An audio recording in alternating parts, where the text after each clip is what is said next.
जोंनि मानसिफ्रा बा जिखुनु जाया माने सान्थियाव फैनांगौमोन आरो जों बुंनो सानो दिनै एक्स एनडिबिया जोङो खौसेथि जायाब्ला जोंनि गेजेराव रन्जन नाब्ला सारजों लोगोसे दिनै 70 जन बिथांमोना दिनै जेलाव दं। Honorable Sir, I on behalf of my party, United People's Party Liberal, would like to congratulate Honorable Prime Minister of India, Shri Narendra Modi ji, for his indomitable leadership, enabling him to assume third consecutive term as Prime Minister of India. I express my sincere gratitude and honor to him and his entire team of government. Sir, the government of India led by Narendra Modi ji has left no stone unturned to touch every nook and corner of the country's need of the people, and the nation wanted Modi ji for a secure and developed Bharat, and that is why people of the country once again come out to take NDA government and Shri Narendra Modi ji as Prime Minister for third time for the great nation like Bharat. Sir, I must appreciate the Honorable Prime Minister Modi ji for his comprehensive and inclusive policy towards the development of northeastern region of the country, which are reflected in the President's address again. During the last 10 years government, Modi ji's policy to bring sustainable peace in the northeast and accelerate the development simultaneously has been the priority.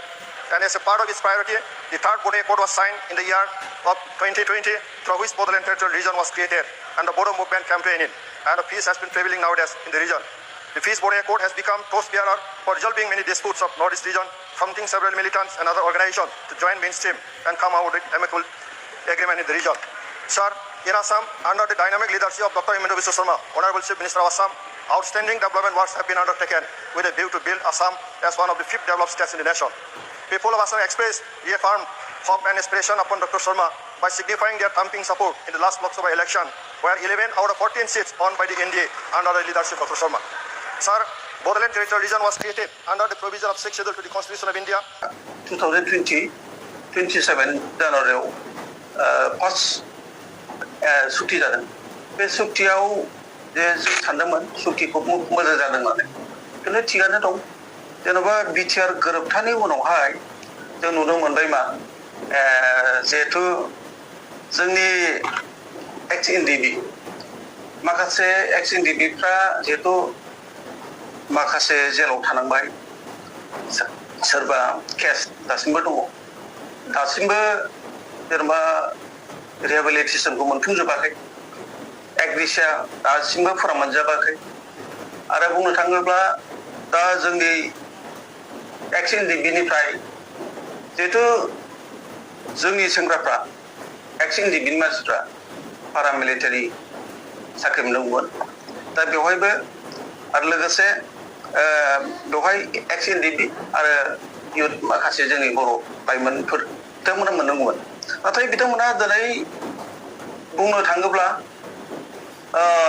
दिनै जेबोखौ मोनासै, जेबो मोनसे fulfil जायासै। बुंनो थाङोब्ला आनफर्चुनेट जेलाव दंबाय थायो। जेन'बा साप'ज सान्थि सुक्ति बा एग्रिमेन्ट, बे एग्रिमेन्टजों गासैबो जोंनि जिखुनु जाया जेन'बा जोंनि मानसिफ्रा बा जिखुनु जाया माने सान्थियाव फैनांगौमोन, उदां अख्राङाव फैनांगौमोन। नाथाय दिनै बुंनो थाङोब्ला दिनै जेलावनो बुंनो थाङोब्ला रन्जन नाब्ला सारजों लोगोसे दिनै 70 जन बिथांमोना दिनै जेलाव दं, सेन्ट्रेल जेलाव। हाइनान्स जानानै दङ। दिनै बेबायदि मोनसे अबस्था जादों। आरो बुंनो थाङोब्ला जोंनि एक्स एनडिबिफ्रा जिहेतु मुंख्लं जानायफ्रा एग्रिसिया मोननांगौमोन, नाथाय बिथांमोना दिनैसिम मोनफुंजोबाखै। आरो बुंनो थाङोब्ला दिनै जेन'बा साप'ज जोंनि केस, बे केसा दिनैसिमबो उइद्र' जायाखै। बे केसा बबेबा नागालेण्डआव दं, बबेबा अरुणाचलाव दं, आफ्टार माने माबायाव जेन'बा साप'ज बुंनो थाङोब्ला भुटानावबो दङ आरो नेपालावबो दङ। दिनैसिम बुंनो थाङोब्ला बिटिआर एग्रिमेन्टनि उनावहाय बहुद माने गासिबो मोनसे साक्सेस जानायखौ नुवाखै।